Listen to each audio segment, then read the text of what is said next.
Wednesday practice? How'd the guys look out there today? We were good today. We were. There's a lot of energy and excitement. And, I can tell the Middle Tennessee game took a little bit out of us.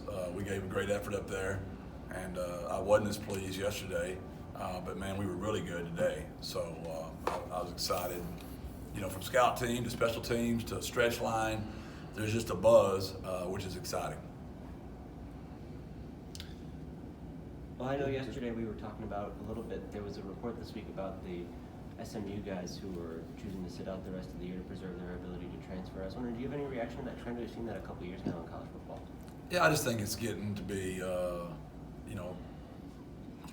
it's more accepted, right, for people just to stop playing this early in the year. We're used to, there was a tremendous obligation to the team. It's just a new time, and I think we need to look at that rule probably, and because it's you're putting the kid in a bad situation, you're putting the coach in a bad situation, you're putting parents in the. I had a parent of a player call me on another team, and just asked me what my opinion was on that exact, just like you asked me, because the parent was really trying to do what was best for the kid. Is it best for my kid to save a year? Is it best for my kid to keep playing? And I feel for the player, the parent, and the coach that you're putting them in a bad spot, in my opinion. So how would you like to see the rules be different to sort of work around that? 5 years, play 5. Who really cares anymore? I mean, with COVID, we've seen it. We got kids playing 6, 7 years, getting more degrees. I don't see how it's bad at all. What's wrong? We used to do 4 and 4, and then it was red shirt 4 or 5, and then it was four games. So why not 5 years and 5? That'd be just simple enough to me. And it's just a football coach's opinion, and you ask. I'm sure the administrators, and there might be more to it than just that simple of a situation. But I do think you're putting a lot of people in a bad situation. Well, let's just say I came out when I just went old school right now and said to you, by gosh, they should just finish the year. Well, if the kid's not going to get to play, and he's already played 4 games, and he's getting like 2 teams of special, he's getting 2 plays of special teams. You know what I'm saying? I empathize for the kid, but then let's turn that around. Say that's your 3rd team running back and your 4th team running back that are upset they haven't played at all, and then next week your 1st and 2nd team running back get hurt, and those 2 kids have decided they're done. What's the team going to do? That's what I'm talking about. Puts a lot of people in a bad position. Do you have to manage your roster or coach any differently to make sure that you don't end up in a situation where your guys want to kind of exercise that option? Is it something you can do to prevent that internally? We do our best here to not play our freshmen until later in the year. Obviously Jamal Ligon started as a freshman, so if they're going to start and play, that's different. But we're very mindful of burning a kid just on a few special teams reps. And I know you're thinking, well, man, special teams is important. It's dang important. It really is. Which is what was really so catastrophic for us when we got so injured. If you're trying to hold your freshmen back, being cognizant of their situation, and you're losing your players that are injured, well, you're also got to protect other guys too. So because if you get hurt anymore, you're not gonna have a team left, right? So yeah, it's a fine line you're always walking, which is why I wish if they did the 5 for 5, what you would see pretty much is the freshmen play special teams their whole first year, unless they're starters, and then you see them start getting on the field more in normal situations as their careers progress. Because that's where you find kids at special teams. If they can make a play on a punt team or a kickoff team, they can play defense. On kickoff returns, they can block and catch and return balls. Guess what? They can play offense. If you can't, you're not going to play the real O and the real D as you get older. Jeff, where are you guys at with the red shirts so far this season? I know you have to play a few guys early that you probably. Yeah, we're at one game with most of our freshmen. We've been very intentional with that. Ben, DeAndre, those Cam Cooper, those kind of kids, Owen Pee Wee. We've been very mindful of that. I call him North Shore all the time. My D lineman. Yeah. So we've been very intentional with those kids for that very reason.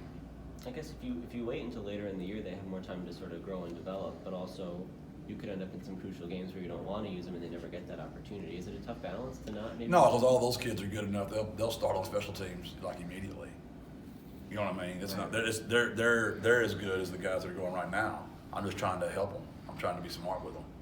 They're still working it, and they even travel and know the only way they're going to go out there if somebody gets injured. So we're trying to keep their game count under 4. That's just my philosophy.